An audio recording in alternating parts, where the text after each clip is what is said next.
இன்னைக்கு அதிமுக இருக்கக்கூடிய தலைவர்கள் காலையிலிருந்து என்னுடைய அலைபேசிக்கு அழைத்து பேசினார்கள். இன்னைக்கு இருக்கக்கூடிய பெரிய தலைவர்கள் எத்தனையோ பேர் வாட்ஸ்அப்பில் எனக்கு மெசேஜ் போட்டிருக்காங்க. அற்புதமான ஒப்பீடு, அதாவது மோடி அவர்களுக்கும் புரட்சித் தலைவர் எம்ஜிஆர் ஐயா அவர்களுக்கும் நிறைய சம்பந்தம் இருக்குது, அதை கரெக்டாக சொல்லியிருக்கீங்கண்ணா. அதனால் எல்லோருமே ஏற்றுக்கொள்ளணும் அவசியம் இல்லைங்கண்ணா. நாம் ஒரு கருத்தை சொல்லும் பொழுது இன்னைக்கு இருக்கிறவங்க சொல்கிறாங்க, அதனால் எல்லோருமே ஏற்றுக்கொள்ள வேண்டும்னு அவசியம் இல்லைங்கண்ணா. சில பேர் அதை ஏற்றுக்காமல் இருப்பாங்க, அவங்களுடைய தனிப்பட்ட கருத்து விருப்பம். ஏன்னா எம்ஜிஆர் ஐயை பொறுத்தவரை தமிழகத்தினுடைய ஒரு சொத்தாக, இந்தியாவினுடைய சொத்தாக பார்க்கறனால தான் பாரத் ரத்னா விருது கொடுத்துருக்கு. பாரதத்தின் ரத்னா, அதிமுகவினுடைய ரத்னா கிடையாதுங்கண்ணா, பாரத ரத்னா, இந்த பாரதத்தினுடைய ரத்னா. அதனால் இந்தியாவில் இருக்கக்கூடிய எல்லோருக்கும் அவரை பற்றி பெருமையாக பேசுவதற்கு உரிமை இருப்பதாக நான் கருதுகின்றேனுங்கண்ணா. அதை இன்றைக்கி எம்ஜிஆர் ஐயாவுடைய வாழ்க்கை, இலங்கை கேண்டி அங்கெல்லாம் நீங்கள் போய் பார்த்தீங்கன்னா தெரியுங்கண்ணா, எவ்வளோ ஒரு மோசமான சூழ்நிலை. அங்கே இருக்கக்கூடிய மக்கள், மலையக தமிழர்கள், நாமளாக இருக்கக்கூடிய தமிழர்கள், அங்கிருந்து ஒரு மனிதன் வந்து, இன்றைக்கி நாம் எல்லாம் பெரிய குடும்பத்தில் பிறந்திருக்கோம், சின்ன குடும்பத்தில் பிறந்திருக்கோம், அரசியல் பண்ணுறோம், அதை விடுங்கண்ணா. அது போன்ற ஒரு சூழ்நிலையில் பிறந்து அரசியலுக்கு வந்தது என்னை பொறுத்தவரை எம்ஜிஆர் ஐயா வந்திருக்கிறாங்க, நரேந்திர மோடி ஐயா வந்திருக்கிறாங்க. மோடி ஐயாவுடைய வீடு எப்படிப்பட்ட வீடு, அவங்க அம்மாவும் 10 பாத்திரம் கழுவுனாங்க, 5 வீட்டுக்கு போய் பாத்திரம் கழுவி தான் மோடி ஐயா மேலே வந்தாங்க. அது ஒரு ஒப்பீடு. இரண்டாவதுங்கன்னா, எம்ஜிஆர் அவர்களை பொறுத்தவரை ஒரு சினிமா துறையினுடைய புகழினுடைய உச்சத்திலிருந்து வந்து மக்கள் துறைக்கு வர்றாங்க. நிறைய நம்ம பேசிகிட்டே போகலாங்கண்ணா, ஒரு புத்தகமே எழுதலாம். அதன் பிறகு முழுவதும் தன்னுடைய கடைசி வாழ்நாள் வரை ஒரு காணி நிலங்கூட அவர் வாங்கலை. பாருங்கள் எவ்வளோ ஆச்சரியம் பாருங்கள், வரும்போதே உச்சம்.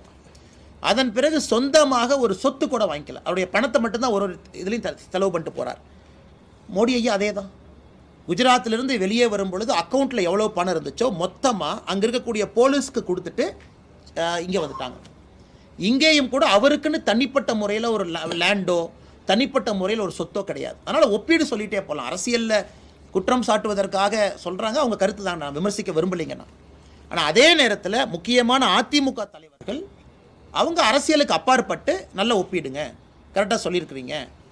பாரத் ரத்னா புரட்சித் தலைவர் எம்ஜிஆர் ஐயா அவர்களுக்கு 100 ரூபாய் கமமரேட்டிவ் காயின் விட்டது யாருங்கண்ணா? நரேந்திர மோடி ஐயா.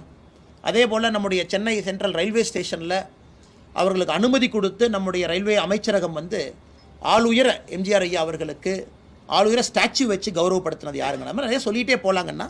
அதனால் அரசியலுக்குள்ளே போக விரும்பலை. நான் சொல்வது ஒரு புகழாரம் சூட்டி இருக்கின்றோம், அதை மோடி ஐயாவோட கம்பேர் பண்ணுறோம். அதனால தான் மோடி ஐயாவுக்கு குவைத்தில் ஹையஸ்ட் ஆனர் கொடுக்குறாங்க. குவைத்தில் எந்த ரிலீஜன் இருக்காங்கன்னா, எந்த ஹிந்து 100% இருக்கக்கூடிய குவைத் நாட்டில் பிரதமர் மோடி அவர்களுக்கு புகழாரம் கொடுக்கல. நான் ஹிந்துஸ் இருக்கிற நாட்டில் ஹையஸ்ட் ஹானர் கொடுக்குறாங்க. எல்லா முஸ்லீம் கண்ட்ரியில், ஹையஸ்ட் முஸ்லீம் கண்ட்ரியில் மோடி ஐயா ஹானர் கொடுக்குறாங்க. ஸோ உலகத்தில் இருக்கக்கூடிய அண்ணா, இன்றைக்கி நாம் சொல்கிறோங்கண்ணா, நாங்கள் வந்து இஸ்லாமிய காவலர்னு சொல்லலாம். இஸ்லாமியர்களுடைய காவலர்களாக இருப்பது சவுதி அரேபியா, ஒரு காலத்தில் டர்க்கி. ஏன்னா மெக்கா மெதினா யார் கையில் இருக்கோ அவங்க தான் கண்ட்ரோல் பண்ணுறாங்க, அவங்க தான் கஸ்டோடியன்ஸ். சவுதி அரேபியானுடைய ராஜா மோடி அவர்களுக்கு சிவப்பு கம்பளம் போட்டு வாங்குன்னு சொல்கிறாங்க. அதனால் இங்கே இஸ்லாமியர்களுடைய தலைவர்கள் சில பேர் சுற்றிட்டு இருக்கிறாங்க. அதாவது இஃப்தார் விருதுக்கு போயிட்டு ஒரு தொப்பியை போட்டுட்டு அவங்களுடைய குல்லாவை போட்டுட்டு நான் வந்து இஸ்லாமியர் காவலர், நான் இஸ்லாமியருடைய காவலராக உலகத்தில் organisation of Islamic countries OIC, Saudi Arabia custodians of Mecca and Medina, அவர்கள் எல்லோருமே மோடி அவர்களை உலகத் தலைவராக சிவப்பு கம்பளம் போட்டு வரவேற்கும் பொழுது, இன்றைக்கி கிணத்து தவளையை போல் தமிழ்நாட்டில் சில பேர் என்ன சொல்கிறாங்கன்னா, பாரதிய ஜனதா கட்சி இஸ்லாம் மதத்துக்கு எதிரி, பாரதிய ஜனதா கட்சி இந்த மதத்துக்கு எதிரின்னு. போப்புங்கண்ணா, பிரதமர் அவர்களுக்கு தனிப்பட்ட முறையில் ஒரு நட்பு, 45 நிமிடம் 1 மணி நேரம் உட்காந்து பேசுகிறாங்க. எங்கேயுமே யாருமே நம்ம கிரிட்டிசிசம் பண்ணுறதுனால வாக்கு அரசியலுக்காக தமிழகத்தில் சில பேர் சொல்கிறாங்க. அது மக்களும் கூடிய விரைவில் புரிஞ்சுக்குவாங்கன்னா, அதற்கு மேலே என்ன கருத்து சொல்கிறதுங்க? இதுபோன்று முக்கிய நிகழ்வுகள், அரசியல் தகவல்களை ஆழமாகவும் மாறுபட்ட கோணத்திலும் அறிந்து கொள்ள மறக்காமல் உங்கள் IND தமிழ் 24x7 பக்கத்தை பின்பற்றிக் கொள்ளவும். உங்கள் ஒவ்வொரு ஆதரவும் இதுபோன்று பல நிகழ்வுகளின் பின்னணியை அறிய உதவும்.